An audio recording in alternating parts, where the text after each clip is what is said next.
you become this version of yourself that is very, very empowered.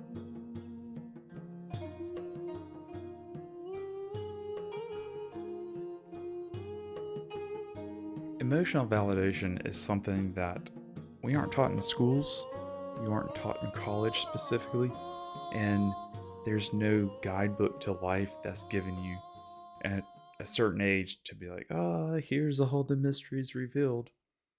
For me, and for a lot of us, it's part of our journey. We have to be seeking it or be put in an environment where somebody passes that knowledge on to us, or we're scrolling through YouTube and we find a video about emotional validation. But when we do this, we start learning a new skill inside of us. We can identify our emotions, say how we're feeling, and then we can validate our own emotions. It's that internal voice when you feel angry or sad or mad or happy or peaceful. And you can sit there with it and say, it's okay to be mad. It's okay to be sad. This happiness feels great. And then what you can do with that is you can set your boundaries. You can learn why you got to this point of being mad. You can maybe discover why you're sad. But one of the most important things in this is sitting with your emotion and not finding something external to distract you from it. Because maybe when you're sad, you go to eat ice cream or watch a funny movie or go for a drive and blast music. Just anything to drown out that emotion and get your mind focused on something else. And it's just basically kind of pushing it away to the corner for it to come up another time. So then the next time it comes up, we're going to go back to that vice. And I don't say vice in a bad way, but it's that external thing that we use to distract us, a coping mechanism. When I was younger, a big part of my stress reaction was picking at my face, and that's not healthy. But once I started digging in, and that's part of our feelings, feeling stressed inside or worried or concerned. And I had to dig into that and discover why I was doing it. And I was avoiding an emotion. I was doing something that totally distracted me. So when we go into our inner world and we start identifying our emotions, we start separating ourselves from the external world. We stop needing to find these things to cover up our emotions. Maybe we get to stop calling somebody and be like, hey, blah, blah, blah happened, or, blah, blah, blah, blah, blah, this. We can talk about it forever, but that doesn't solve anything. It may just make us feel better and change what our mind's focusing on, but we are looking externally. So now that we're freeing up from the external world, of sitting with those emotions, identifying them, and deciding what to do with them and what to do next, we are becoming more autonomous and we're regaining our own power. Because there is an invisible barrier where this moment where you can identify the emotion and separate that feeling from your actions and find this space in there of like, okay, this is how I feel. This is how I'm going to act. Versus the feelings just are expressed through the actions and words automatically. And your body is just pretty much overridden by this surge of energy with a certain signature. And that signature is the feeling of that emotion. When we do that, we can ruin things that we've been working on. And I know we can ruin relationships. We can mess up many situations. But finding that space and that power is very pivotal in life. And that shift is also with the internal voice. Internal voice. I think I said that correctly.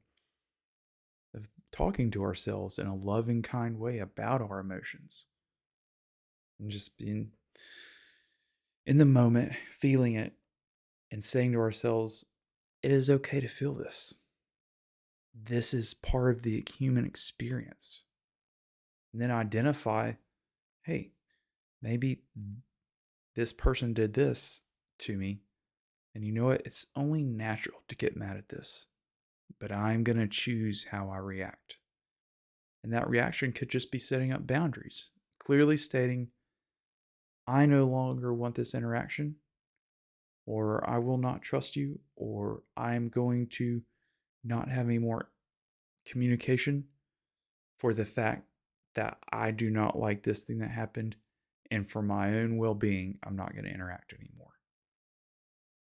That's a far better response than blowing up and screaming and yelling. Because a lot of times, when we do call out a situation that we do not like or something has happened, people will talk over us and yell at us, make fun of us, point fingers, and just invalidate. And that invalidation can be very maddening. So then it's like you have another layer of emotion. So if your emotional intelligence has not yet um, gone to a higher level, because mine used to be absolutely pretty much null and void. And then over the years, my emotional intelligence increased.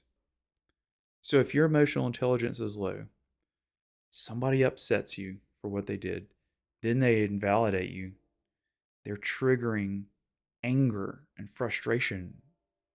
It's your response to your hurt and then maybe lying about the situation. So then they're basically playing you like a marionette. I think that's what it's called. Or like a puppet on the string. They're sitting there just pulling strings. And they're using their words to activate these emotions. You can see kids doing it all the time. And adults are just a lot more sly about it. They've got it down to a fine art.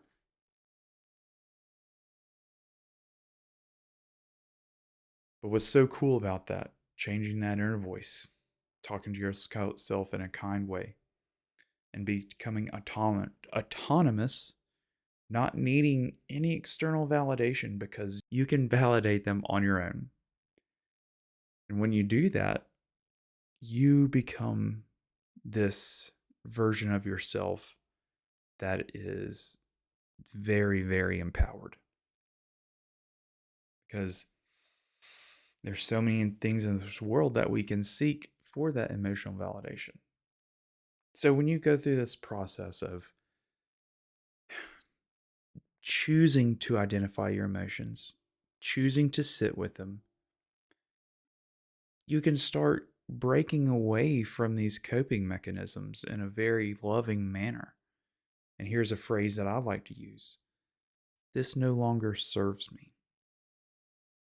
Because, like I said in the past, like I would pick at my face when I would feel nervous or stressed. Now I have a face regimen, and I will say to myself, if I start catching myself to do that, or maybe wanting to go get coffee that's super sweet, or a food, like a comfort food, like a dozen donuts or a whole pie, you can just say, this no longer serves me, in a very loving manner, and say, you know what?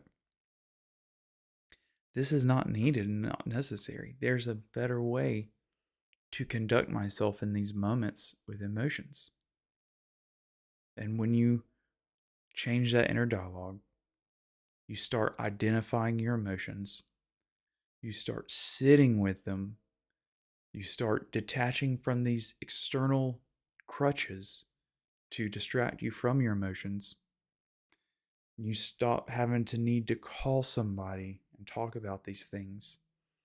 You start navigating conflict in a way that honors yourself and just totally puts out the flame of conflict. You start feeling that inner peace and how good it feels. And you start realizing emotions are like the waves on the shore. They get big, they get small, they can go way up there. There's big waves that come up, but eventually there's this equilibrium that's found.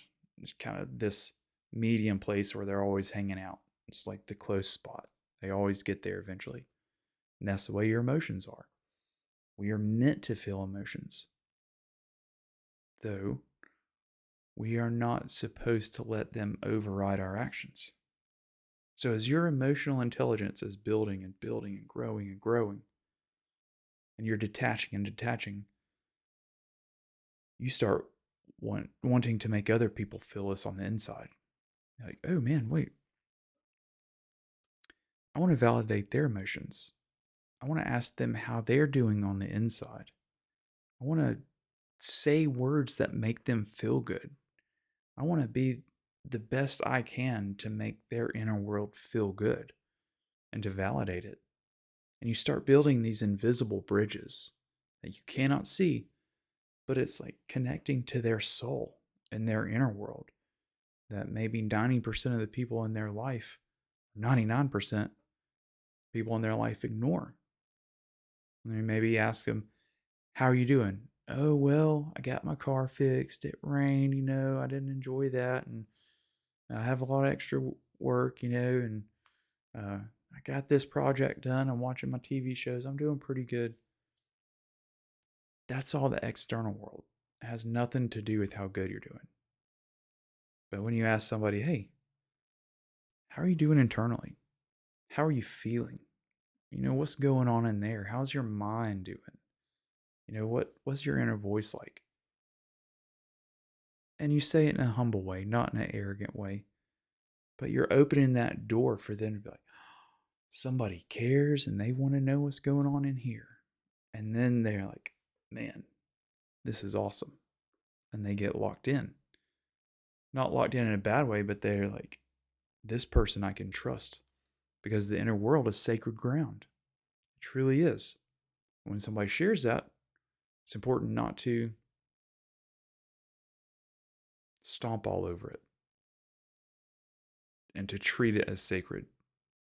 And here's another little tip that's amazing. When somebody opens up and shares a pain with you and a hurt and emotions, and you are able to sit with them without changing the subject or talking over them, and give them space for their emotions and validate their emotions, and let them know that this is sacred ground, you become a very special person to them.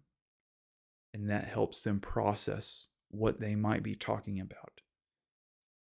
How many times has somebody started sharing something and other people just start changing the subject or just guffaw all over them or invalidate them? And so then they close up a little more and their soul gets packed away a little more. It's like, not safe, not safe. When somebody shares, that is sacred ground. So as you're getting your emotional intelligence at a higher level, you're connecting with people.